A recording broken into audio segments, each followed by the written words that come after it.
Immerse yourself in the profound insights offered by Father Chuck Belmonte as he delves into daily reflections on various gospel passages from the Bible. May 2, Friday. Why did Jesus say that he would attract everyone? From the cross, Jesus Christ attracts the gaze of all.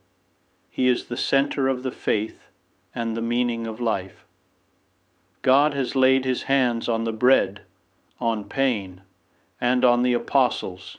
With their participation in the priesthood of Jesus Christ, they will be able to spread the good news throughout the world. And I, when I am lifted up from the earth, will draw all men to me. Hostile glances then, loving glances from his mother Mary and some women, and glances from a few men prove the fulfillment of his words. From then on, men and women will understand the meaning of pain, of redemption, of God's love, and the hearts of the disciples united to the cross will bring everything back to God. Man cannot live without love. Man remains for himself an incomprehensible being. His life is devoid of meaning if love is not revealed to him, if he does not encounter love, if he does not experience it and make it his own, if he does not participate in it vividly. For this reason, Christ the Redeemer fully reveals man to man himself.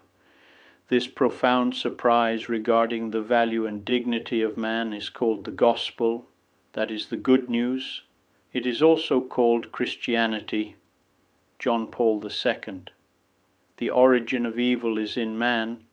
Evil does not originate in God, but in the freedom of men, created in the image of God. Hence they can choose to do good or to do evil in rebellion against him, as happened at the beginning of human history. Yahweh is unique and good. He has definitely bet on man. We are not the playthings of mythical and capricious gods engaged in their wars, who come and go, causing tragedies among humans as if they were puppets, as developed especially in Greek and Roman mythology. We know that God did not ignore the good creation or the sin of mankind, but that he promised, with mercy, a radical liberation while respecting the freedom of mankind. This explanation, which may not convince many, it is quite coherent and explanatory of history with its lights and shadows.